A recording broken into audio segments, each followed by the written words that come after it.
And I'm just going to shift ourselves to the next discussion. And it's really about, you know, the Biden administration, you hear debt forgiveness and you hear stimulus and you hear all these things that, you know, are going to be applied, you know, to how to address some of the issues higher ed has.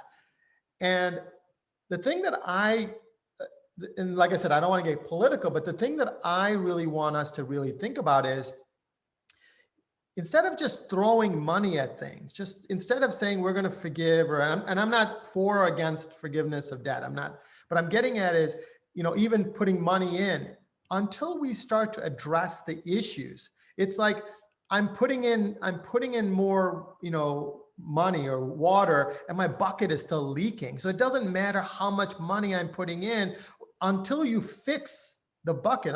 Right now, it's just a Band-Aid to the issues that we're having, without anyone stopping and saying, you know, and I'm saying this in terms of the Biden administration, like, stop and let's think about the operating model. You know, let's think, and I'm not going to go dive deep into it because I want to have that discussion with you guys, but I'm going to open up another poll really quick and have you guys, what are the challenges facing higher ed? And I think this will allow us to understand where the leaking bucket starts from. So take a few minutes. It is multiple choice. You can pick multiple reasons here. There's no right or wrong answer, but we wanted people to really identify the issues, because before we go and throw money at it, some of this stuff has to be fixed. Otherwise, we're just going to be wasting money that we're throwing into a bucket that has holes in it. And as you guys are filling in, I'm open to anyone wanting to chime in on my discussion there.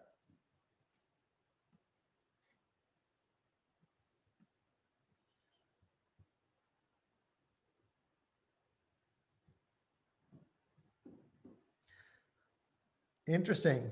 So. No. Super good points, Matt. Thanks for letting me join this quorum. So it's good to see you again.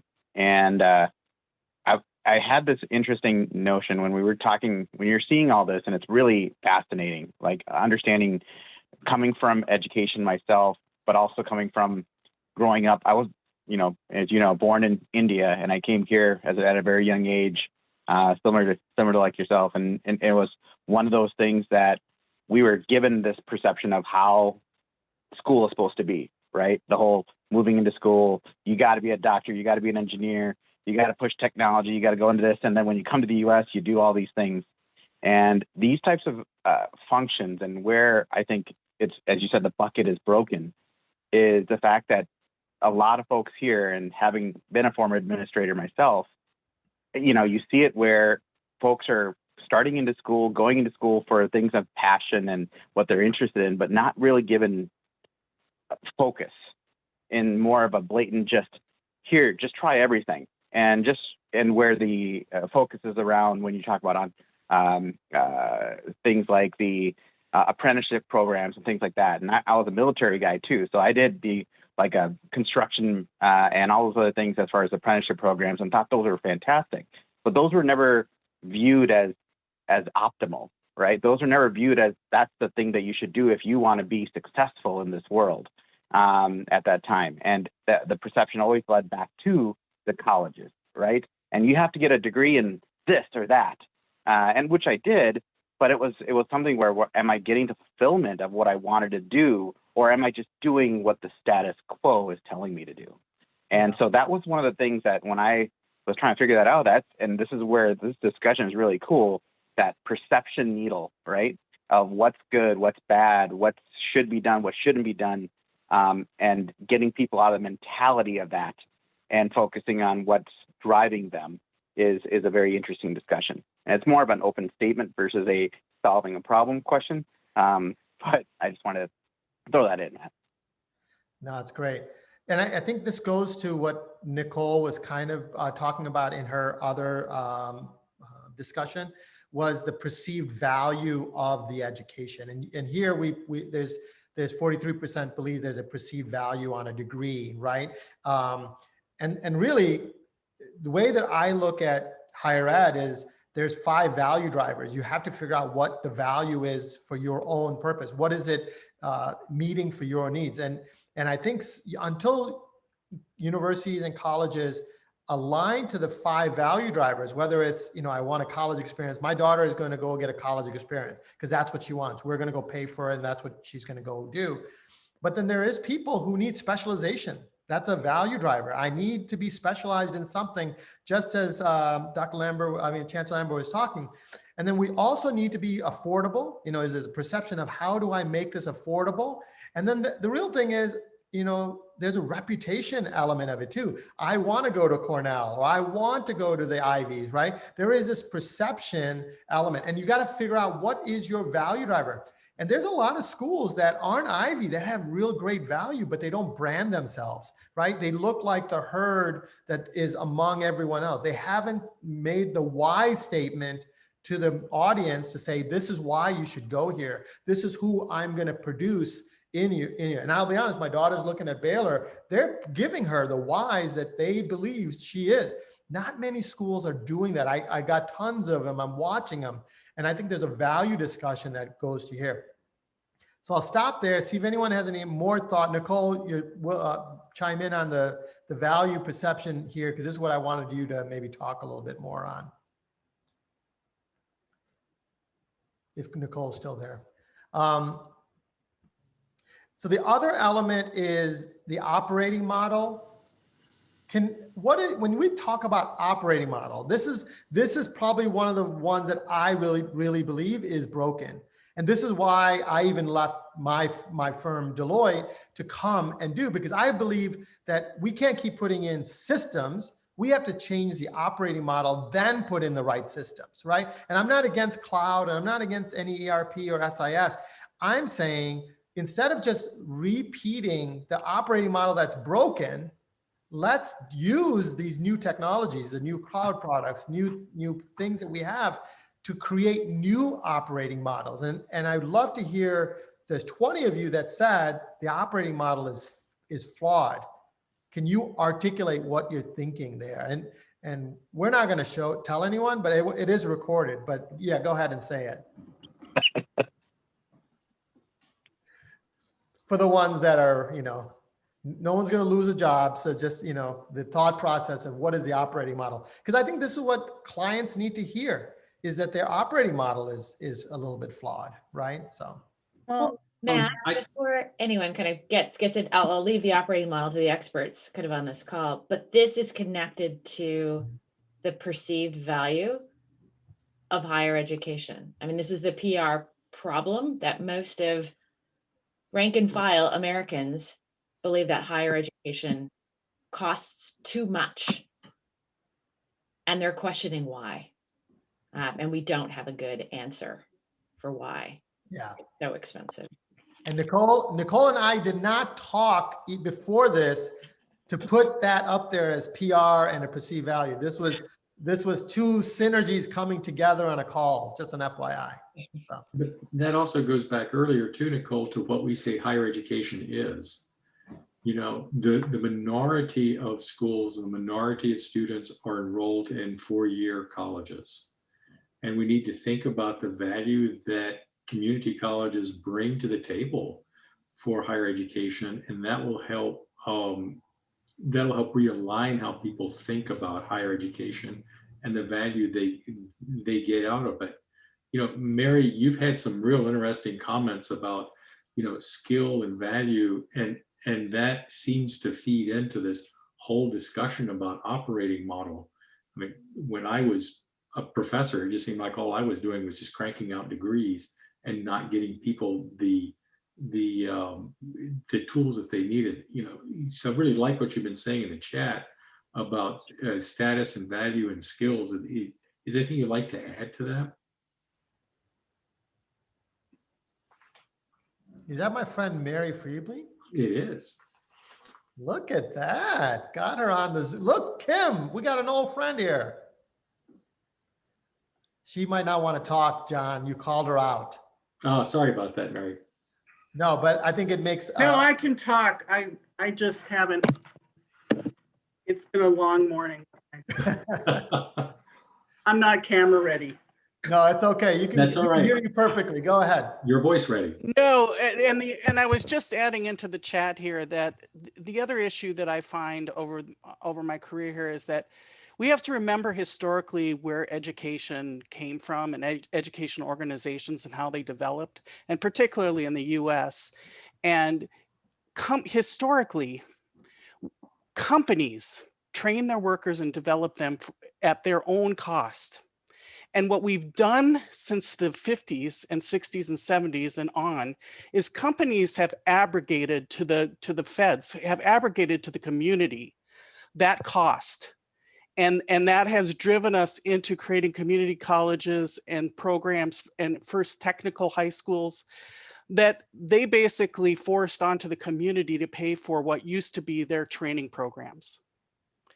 And that's one piece of it that I feel like is so missed in this discussion, is why have we as a society abrogated the cost of what we're doing to ourselves as opposed to the money-making ventures and the capitalists that are looking for workers with skills.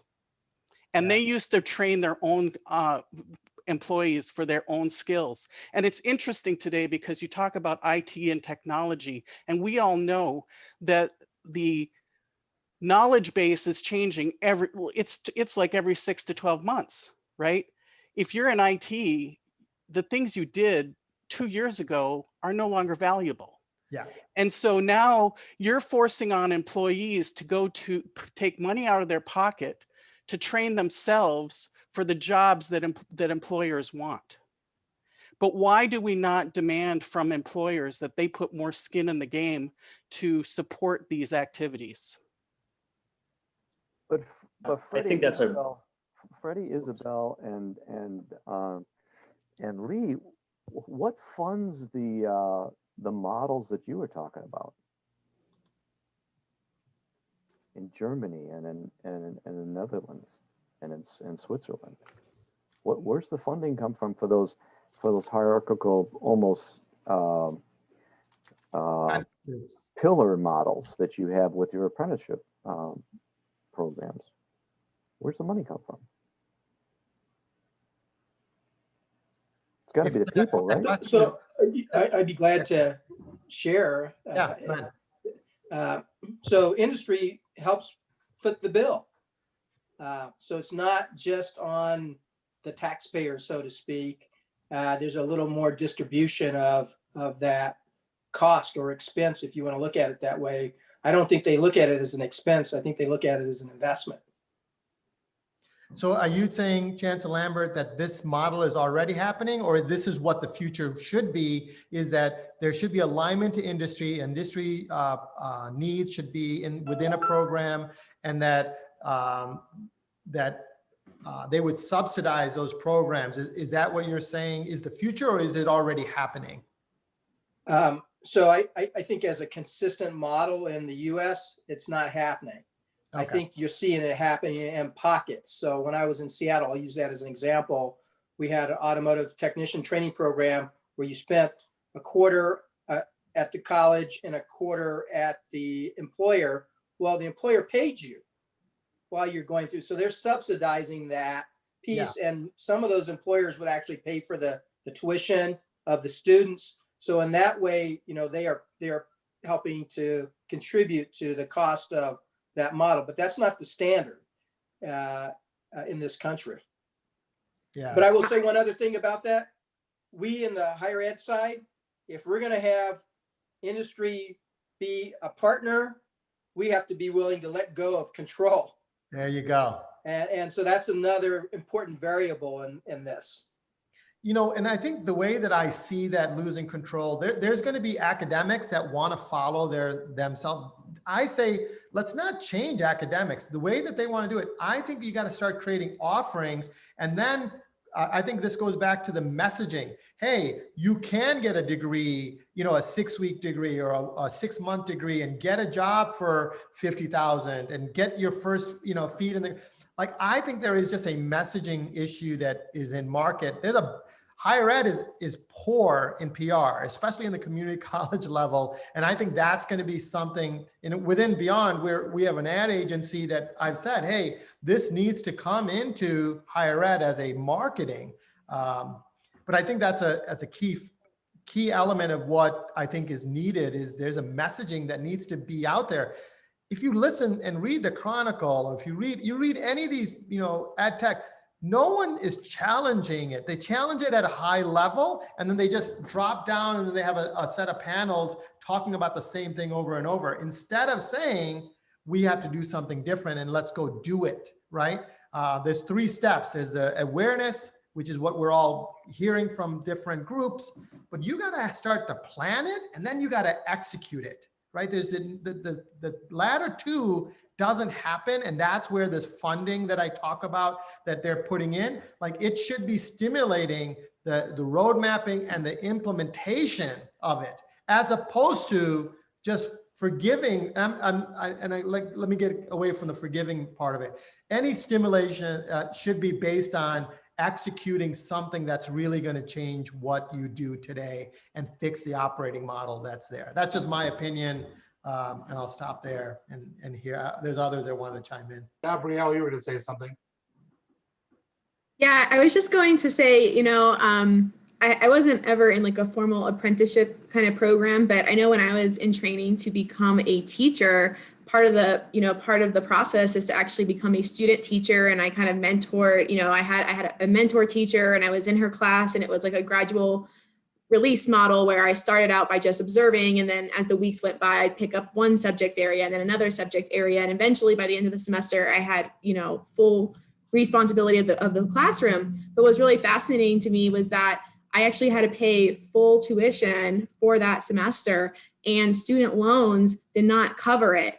And great, and I was so grateful for this. I ended up getting a full ride scholarship that year from the National Science Foundation for some of the research I was doing in elementary school classrooms. And so I was able to, thank goodness, pay for it that way. But I just wondered, I was like, how do people do this? Like, they're charging full tuition, but it's not actually considered academic, I guess I would say. So they would cover classes, but student loans wouldn't cover that experience. So, and the teacher I was working with was definitely not receiving a good portion of those funds.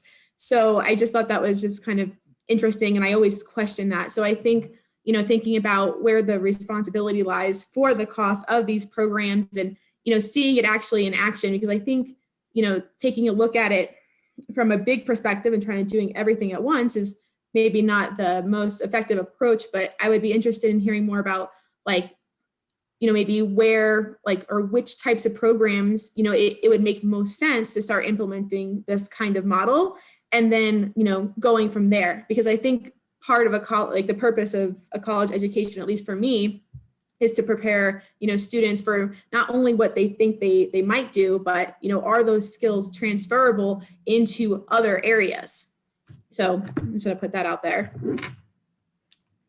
Well, and I can say, at least from my experience as an implementer, the last couple of community colleges that I've been at were the workforce development programs were very heavily involved in recruiting partners, corporate partnerships and things like that, to build on their corporate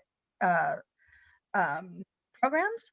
However, of course, because I'm in the technology bubble piece of it, like, there was also, I think, where we kind of talk about bloat in the process, is because we were using the technology, like the whole, as the driver, going back to things we can do, streamlining business process and focusing on business process. We've gotten so far away from that, and I think the value in some of that we're using technology to drive, and then that drives up costs on things, versus really really getting down to identifying and defining business processes and how to streamline those things, and then using our corporate partnerships to help them with their programs. But I just know that, interestingly, and as the chancellor said, this is kind of happening in pockets, because that's been my experience too. Some people, it's very status quo. They've been doing the same thing that they've been doing for, several years. And then there are these few pockets of people trying to be innovative with their workforce development programs and how to get the payments, how to get sort of share the wealth to get the right people matched up with the right skills. Matt, that- and in your readings and discussions, have you seen something that Tina said sort of kicked off a thought that, the business process situation. Have you ever seen anything that talked about or mapped out the kinds of things we're talking about that move the needle on the perception or on the actuality of how the programs are run? Have you ever seen anything that said, this is how it should be? Look at this.